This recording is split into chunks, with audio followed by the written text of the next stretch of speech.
ককাই মই ভাবিছোঁ কি এই সোণৰ খাৰু দুপাত বুঢ়ীক ঘূৰাই দি আহোঁ।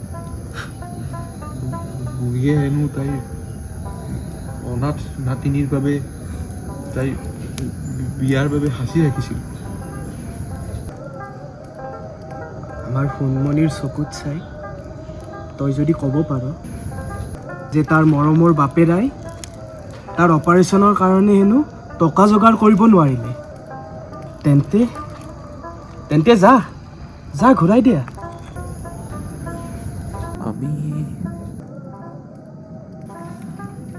আমি বৰ বেয়া মানুহ নেকি ককাই?